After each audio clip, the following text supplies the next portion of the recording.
Good evening, and thank you for being here.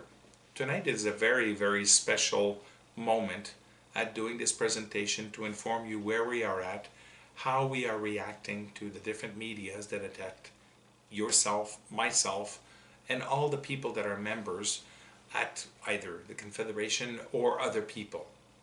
It is not foreign for anybody that actually has been part of the Native Alliance Quebec, for example, or other Native communities or Native representation to be able to prove that they have been descendants of Aboriginal people that hasn't demonstrated through exactly an historic tree to show that that tree had ancestors that were Native and these people are descendants of them.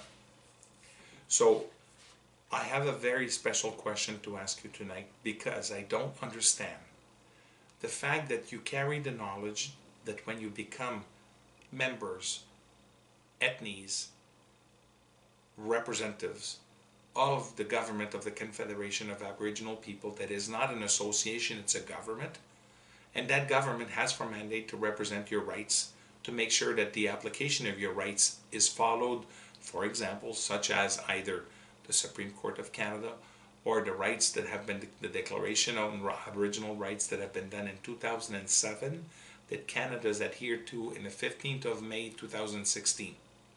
Why, when they turn around and attack the Grand Chief, or the chiefs, or the member, or your children, that's saying that all these people are false Indian? You all know that in order to get the status card of the government of the Confederation of Aboriginal People of Canada, you had to demonstrate either by a DNA study that is formal, and we don't accept just any DNA.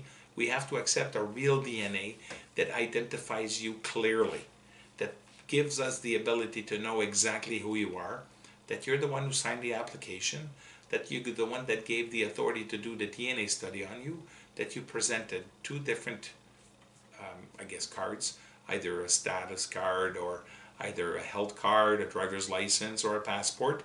So therefore, at the end of the day, when you signed that document, and when they did the DNA study, nobody can argue who you are and the fact of what you got.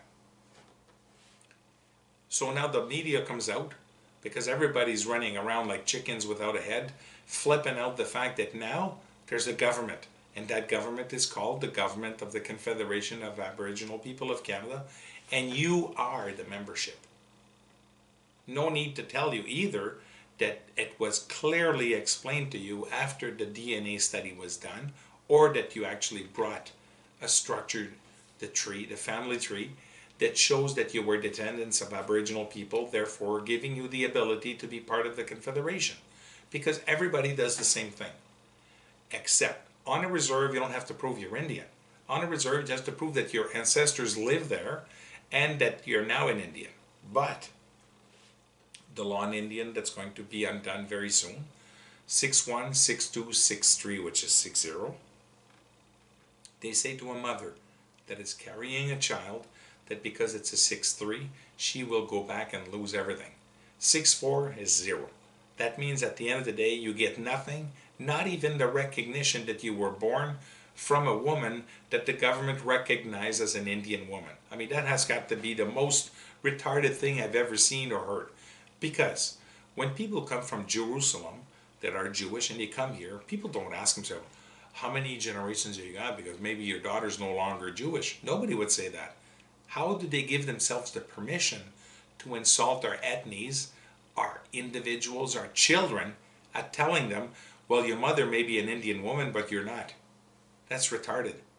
That's why the Confederation stepped in many years ago to be able to say this is enough. And then the intervention that was brought when I was at the Native Alliance of Quebec, for example, saying to the judges, the 9 judges at the Supreme Court, listen, what is happening is wrong. Article 35 of the Canadian Constitution, and I'm putting this on pause for a second because you have to get this book. This book tells you everything that I'm telling you, and at the same time, it goes farther than that because it automatically shows you the fact that every document which this document says, that Canada is now mandated everybody to be part of the Declaration on Native Rights at the United Nations, and Canada from 2007 to 2016 was the only structure to not respect that resolution. And what I mean is, the United Nations is not an organization that was created because they have nothing to do. The United Nations was created specifically for human rights, specifically for your rights to be who you really are without the discrimination that was found when we looked at the decision at the United Nations, and we looked also the decision that was 1 month before that, the 14th of April, where the Supreme Court of Canada has said it is finished. You are no longer going to label an individual and say that this individual is or is not a status or non-status Indian. I mean, to even say that because a person didn't wish to be living on a reserve, that he's not an Indian. That because we say that this person is not a status Indian, he doesn't belong to the group. And the government, to allow such preoccupation to happen against a people by the media without stepping in, is completely unacceptable. Who are the Aboriginal people of this country? We covered that topic a couple of shows ago. But, my question is coming, you have the responsibility at defending who you are. You have the responsibility at making sure that your chief is honored and your Grand Chief is honored, whether he's provincial Grand Chief, whether he's the national Grand Chief. It has nothing to do to call names on your Grand Chief and you don't react. This is the survival of the people. This is honoring your family, honoring the fact that you gave birth and that your mother gave birth to you, allowing you to be who you really, really are. Why is it that here's the question, why is it that since you know all that, you find it hard to react? When they talked about our ethnology, saying that we were fake Indians, I mean, that didn't go through. They pushed on the wrong button. Because I went to court with this, and when I went to court, it was agreed that I am genetically an Indian. The fact that the media didn't go look where they were supposed to, not our problem. They were not. Like I said, 1457, you cause damage to somebody, it's a problem, you have to pay.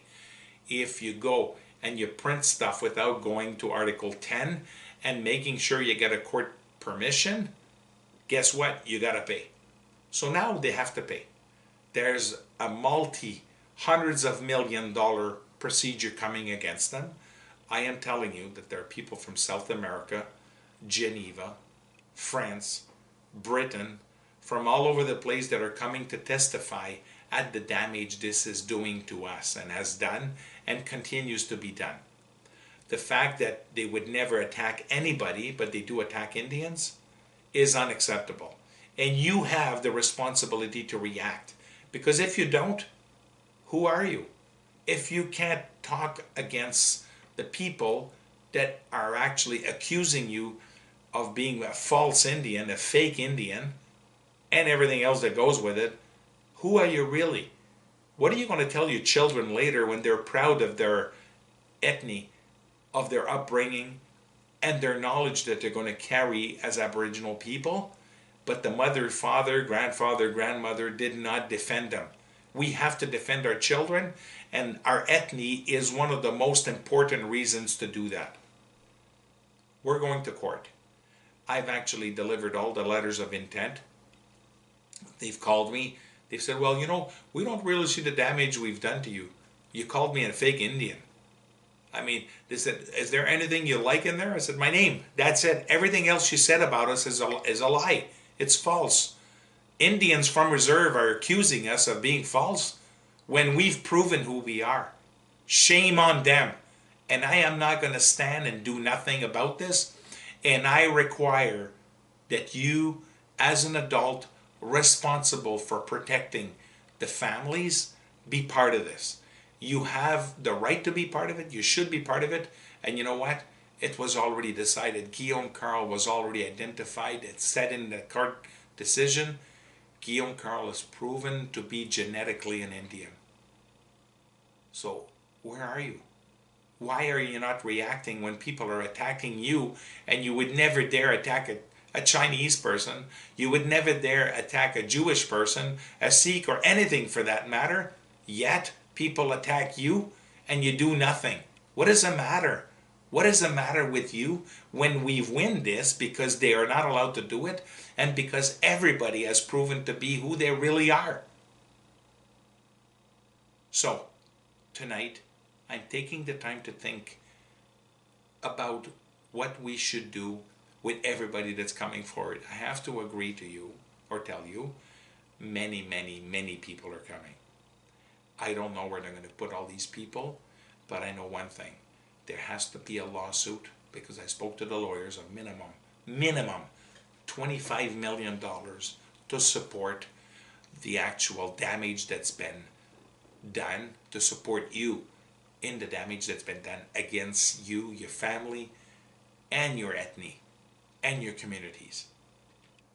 So for tonight, I tell you, please get the kit to be able to follow what we're doing and join this mega lawsuit, because we're not going to win. We're going to ultra win. We're going to be the first in front. Winning happened a couple of years ago when they did that to me. That was not enough. Now we're going to do more than winning. We're going to be the first one in line to be recognized for who we are, and we will not tolerate any attacks against us. That's for sure. So I want to tell you good night, and I'm anxious to see all of yous. Miigwech, Niawan.